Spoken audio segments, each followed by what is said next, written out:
नमस्कार, मैं हूं डॉक्टर वरुण प्रभा और स्वागत करती हूं आप सभी लोगों का अपने इस चैनल पर। आज के इस वीडियो में हम बात करने वाले हैं कि डेंगू के लिए क्या ट्रीटमेंट किया जाता है। घर पे रहते रहते क्या-क्या ट्रीटमेंट हो सकता है और किन कंडीशंस में हमें हॉस्पिटल जाने की ज़रूरत पड़ती है या फिर हॉस्पिटलाइज़ होने की ज़रूरत पड़ती है। तो जैसा कि हम सभी लोग जानते हैं कि जो डेंगू होता है ये एक वेक्टर बॉर्न वायरल इन्फेक्शन होता है, मच्छरों के काटने से होता है। तो जैसा कि ये वायरल इन्फेक्शन है, इसके लिए अपना कोई एग्जैक्ट ट्रीटमेंट नहीं होता है, इसके लिए सपोर्टिव ट्रीटमेंट ही दिया जाता है। तो आज के अपनी इस वीडियो में हम इसी के बारे में बात करेंगे कि जो सपोर्टिव ट्रीटमेंट है उसमें क्या-क्या करते हैं, किन चीज़ों को घर तक कर सकते हैं और कहाँ पे हमें हॉस्पिटल जाने की ज़रूरत पड़ती है। लेकिन आगे बढ़ने के पहले अगर अभी तक आपने हमारा चैनल सब्सक्राइब नहीं किया तो जल्दी से जल्दी कर लें ताकि आपका कोई भी अपडेट मिस ना हो। तो जैसा कि मैंने बताया कि जो डेंगू इन्फेक्शन है, एक वायरल इन्फेक्शन है, तो हालाँकि ये सेल्फ हीलिंग होता है। कुछ दिनों से कुछ हफ्तों के अंदर अगर सब ठीक है तो ये अपने आप ठीक हो जाता है। आराम करने से थोड़े बहुत जो सपोर्टिव ट्रीटमेंट है उनको लेंगे और आराम करेंगे तो कुछ दिनों से कुछ हफ्तों में ये अपने आप ठीक हो जाता है। लेकिन जहाँ पे सीवियरिटी बढ़ती है, जहाँ पे क्रिटिकैलिटी बढ़ती है, वहाँ पे थोड़ी दिक्कत होती है और वहाँ पे फिर हॉस्पिटलाइज़ होने की ज़रूरत पड़ती है। तो जैसा कि घर पे रहते-रहते ही पेशेंट को अगर डेंगू डायग्नोज़ हो गया है, तो हम उसको फ्लूइड्स दे सकते हैं अच्छे अमाउंट में। फ्लूइड रिप्लेसमेंट अच्छा होना चाहिए ताकि डिहाइड्रेशन किसी भी तरीके से पेशेंट को ना हो। उसके अलावा पेशेंट को ज़्यादा से ज़्यादा आराम करना चाहिए। साथ ही साथ जो फ़ीवर और पेन की कंप्लेन होती है इसमें, उसके लिए भी हम सपोर्टिव दवाइयाँ ही देते हैं, जैसे कि माइल्ड एंटीपायरेटिक एनाल्जेसिक देते हैं, जो कि बेसिकली पैरासिटामोल ही रिकमेंड किया जाता है।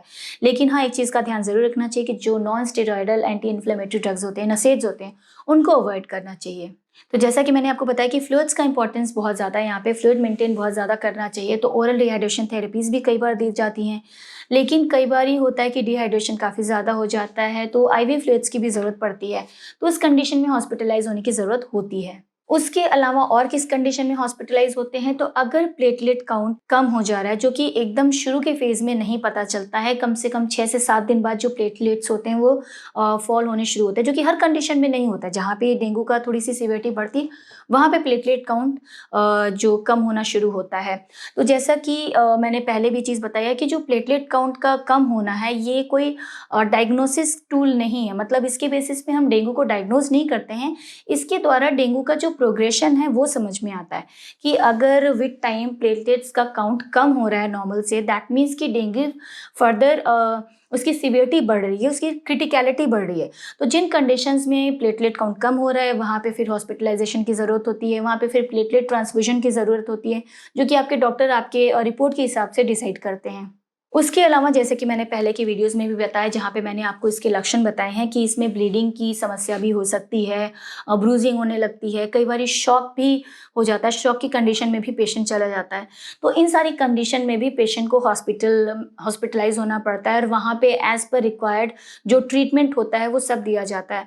तो ओवरऑल ये है कि डेंगू के लिए जो सारा ट्रीटमेंट है वो सपोर्टिव ट्रीटमेंट ही होता है। चाहे वो घर पे रह के उस ट्रीटमेंट को दिया जाए, चाहे ज़रूरत पड़ने पे हॉस्पिटल में जाकर दिया जाए, वो सारे सपोर्टिव ट्रीटमेंट ही होते हैं और जैसे-जैसे ज़रूरत होती है उसको दिया जाता है। तो आज के अपनी इस वीडियो में हमने बात किया कि जो डेंगू का ट्रीटमेंट है वो क्या-क्या होता है और कब तक हम घर पे रह के ट्रीटमेंट कर सकते हैं और कब हमें हॉस्पिटलाइज़ होने की ज़रूरत होती है। उम्मीद करती हूँ कि जो आपकी अंडरस्टैंडिंग है इसके टुवर्ड्स वो काफ़ी बढ़ी होगी। उसके अलावा भी अगर आप कुछ पूछना चाहते हैं या फिर किसी तरीके का कोई सुझाव देना चाहते हैं, तो कमेंट बॉक्स में जाके हमें ज़रूर बताएँ। धन्यवाद।